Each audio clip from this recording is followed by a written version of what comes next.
What's going on, guys? I Heart Smokes here. Pretty much I am back with the fully completed Serena build along with the components, reactor, everything. Some stuff you will notice will be the same. Some stuff has changed. I'm just going to quickly run through this. I've recorded this twice already, and the second time my mic was off the whole time, so 10 minutes of footage down the drain. But I am just going to walk you through it here. I am using the same reactor with my assault rifle, shotgun, and launcher mounts, along with skill cooldown and skill costs for the substats, just so you can have that infinite uptime on her flight. And then I am using the new Ascending Armory auxiliary power set. It is really good with Serena. That extra skill cost and that reloading in mid-air, giving you extra ammo, really helps. At first, starting out, you'll notice that Serena does have an ammo issue, but with this set, along with the new fellow, running out of ammo is not an issue at all. And I'll just show you my substats here. I'm running double HP and MP recovery out of combat on the auxiliary power, max HP, max MP, and shield recovery out of combat with the sensor. MP recovery modifier, max HP, and shield recovery in combat on the memory, and the Ascending Armory processor, the CPU, I am running max HP, shield, and drop rate increase. You can switch that drop rate for like a toxin resistance or any of the stats that you think you won't need, like shield recovery. You can switch them out for something else. But these are the best rolls that I got on the sets by far. So I'm just going to keep these until I play more Sigma Sector. And if I find a better one, I'll switch to that. And then I'm actually going to get to the build first. This one here is the bossing build that I showed you guys in the clips of Tormentor and Gluttony. Pretty much here I am running the Him mod.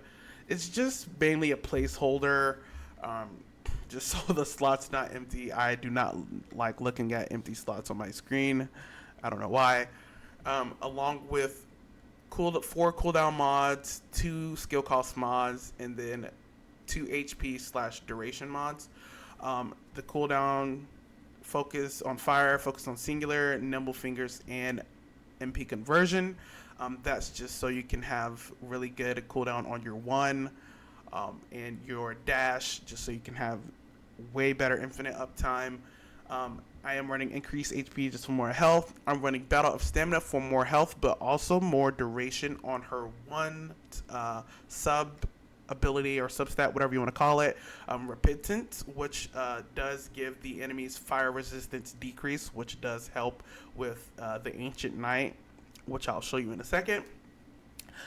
And it also does give you round recovery, which pretty much every kill, or I think it's every kill and or a certain amount of damage that you do get ammo back to your stockpile.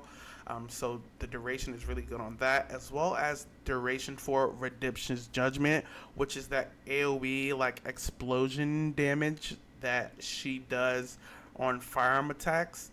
As you can see in the little clip there, it does like an AoE explosion once you use that. So just having more time on that is very great, along with shot focus just to give you more firearm attacks. Since the skill power doesn't matter here, you won't be using that. Secondly, this is her AoE Swanton Bomb, Belly Flop, Dive, whatever you want to call it, build.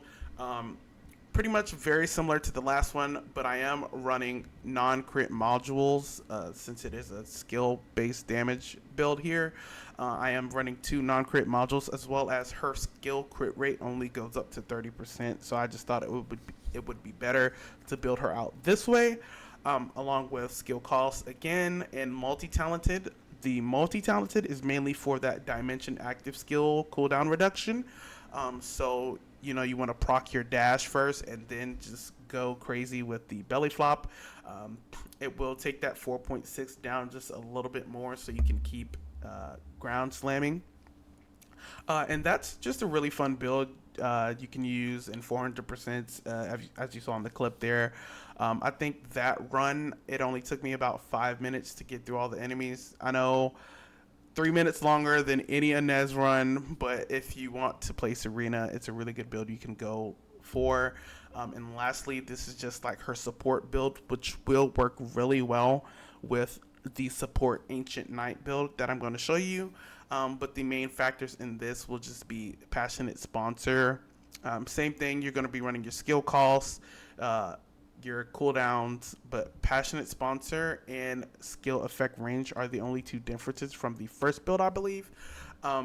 Pretty much Passionate Sponsor, it's giving you that extra firearm attack when buffing or recovering your ally, and actually her him mod, her 3, does buff allies whether you're on the ground or in air, so you'll be able to proc that no matter what you're doing, as long as you're hitting that button.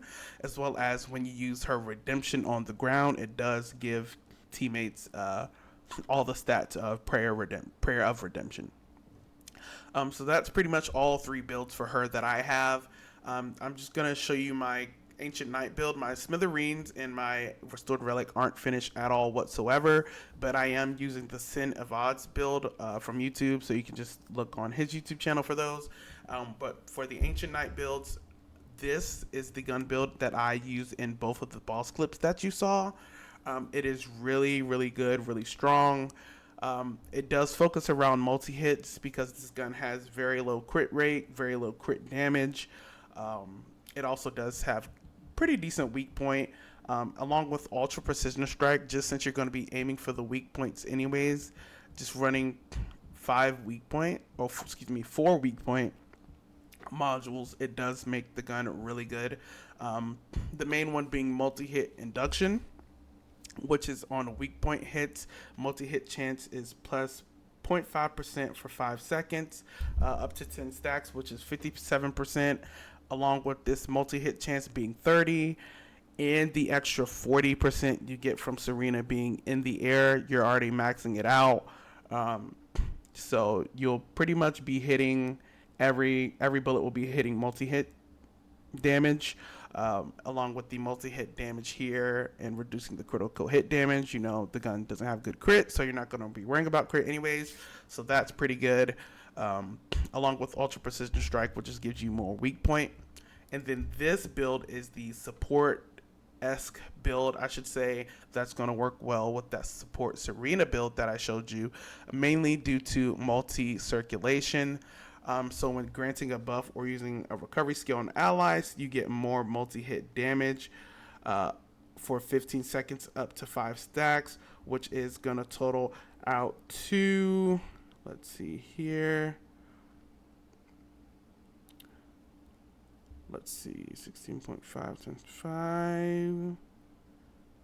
That's going to be about 82% more multi-hit damage on top of the 70 you get here.